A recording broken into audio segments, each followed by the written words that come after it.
కేసీఆర్ కేటీఆర్ హరీష్ రావు వీళ్ళ మీద కేసు వేసినందుకు కక్ష కట్టి కార్యక్రమం చేసిందని చెప్పి ఆ అమ్మాయి క్లియర్ కట్గా చెప్తున్న విషయం.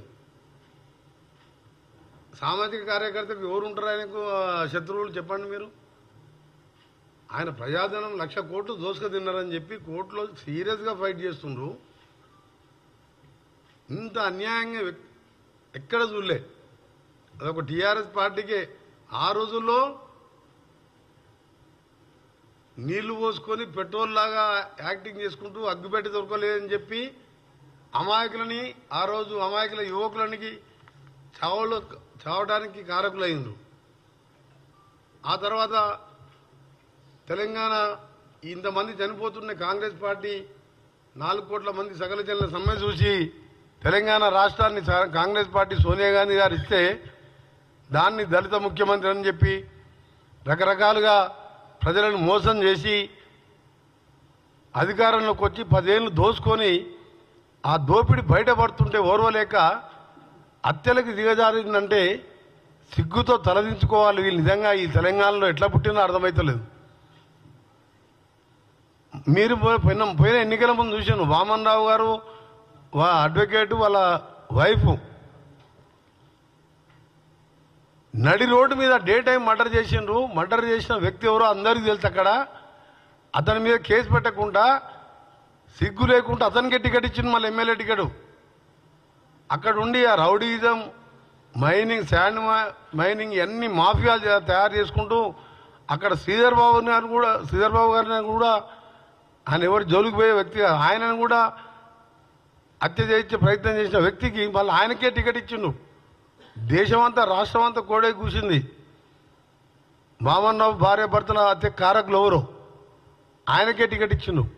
మళ్ళా జనగాంలో ఓ జడ్పీ వైస్ చైర్మన్ భర్త ఎండిఓ గారిని, రామకృష్ణ గారిని మర్డర్ చేసిందని చెప్పి క్లియర్గా కమిషనర్, ఇప్పుడున్న హైడ్రా కమిషనర్ రంగనాథ్ గారి స్టేట్మెంట్ కూడా క్లియర్ కట్గా ఆ స్టేట్మెంట్ ఉంది. ఎవరు చెప్పించారు అంటే ఎటుపోతుంది తెలంగాణ?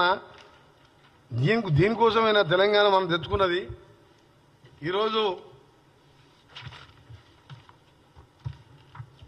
అపహరించిన రోజే రామకృష్ణ హత్య, ఏది ఎండిఓ గారిది. క్లియర్ కట్గా భూ వివాదాలే కారణం. వరంగల్ సిపి ఏవి రంగనాథ్, బీఆర్ఎస్ నేత, జెడ్పీటీసీ భర్త గిరిపోయిన అంజయ్యే మాజీ ఎంపీడీఓ రామకృష్ణ హత్య సూత్రధారి. ఈ కిడ్నాప్ హత్య సుపారీ గ్యాంగ్ చేసింది. ఈ అంజయ్య హత్య కంటే ముందు బాంబను అని చెప్పి క్లియర్గా కమిషనర్ గారు స్టేట్మెంట్ ఇచ్చారు.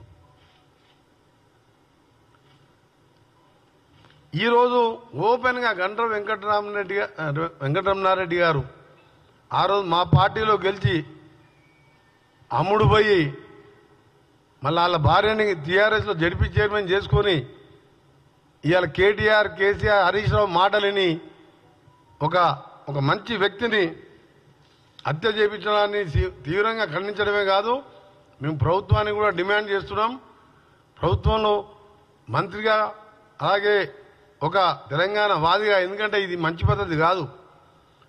నువ్వు దోచుకున్న మాట వాస్తవం, అందరికీ తెలిసిందే. అది ఎన్డీఎస్ఏ వాళ్ళు చెప్పిండ్రు, కేంద్రం దాని మీద ఘోష్ కమిటీ చెప్పింది. ఇదే కాదు, పైన ఉన్న అన్నారం సుందీలో కూడా మేము గ్యారంటీ ఇవ్వలేము, ఎప్పుడు కూలిపోతావో అని చెప్పడం వాళ్ళ రిపోర్ట్ కూడా ఇచ్చిండ్రు. మరి ఇంత బరి తెగించి మాట్లాడుతుంటే నిజంగా మధ్యలో మీరు లగ్జర్లలో చూసిన కొడంగల్లో సాక్షాత్ డిస్ట్రిక్ట్ మేజిస్ట్రేట్, కలెక్టర్ అంటే డిస్ట్రిక్ట్ మేజిస్ట్రేట్,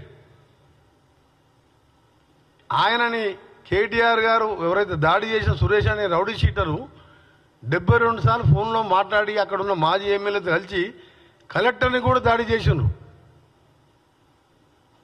వీళ్ళది ఒకటే, తెలంగాణ అభివృద్ధి కావద్దు, తెలంగాణకు నిధులు రావద్దు, కంపెనీలు రావద్దు, తెలంగాణలో రేపు స్కిల్ యూనివర్సిటీ కానీ, అమెజాన్ మన దావోస్లో 1,78,000 కోట్ల పెట్టుబడులు కానివ్వండి, మేము చేసే ఇందిరమ్మ ఇల్లు కానివ్వండి, 200 యూనిట్ల కరెంటు ఇవాళ 50 లక్షల కుటుంబాలకు ఇచ్చే కార్యక్రమం కానివ్వండి, ఆర్టీసీ ఉచిత ప్రయాణం కానివ్వండి, ఈయన ₹1,00,000 రుణమాఫీ అని చెప్పి 5 విడతలుగా ఇస్తే మేము ఇప్పటికే దాదాపు 70% మందికి 2 లక్షల రుణమాఫీ చేసి దేశంలోనే రికార్డు సృష్టించిన మా ముఖ్యమంత్రి గారు.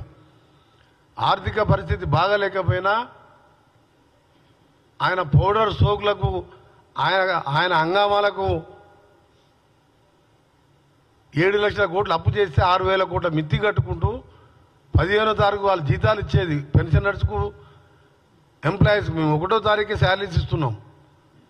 ఇన్ని కార్యక్రమాలు చేస్తూ ఇంకా కూడా చేయవలసిన కార్యక్రమాలను చేయాలని చెప్పి పట్టుదలతోని మా ముఖ్యమంత్రి గారు ముందుకు పోతుంటే దీన్ని ఈ విధంగా రాజలింగమూర్తి గారిని హత్య చేయడం క్లియర్ కట్గా ఉన్నది.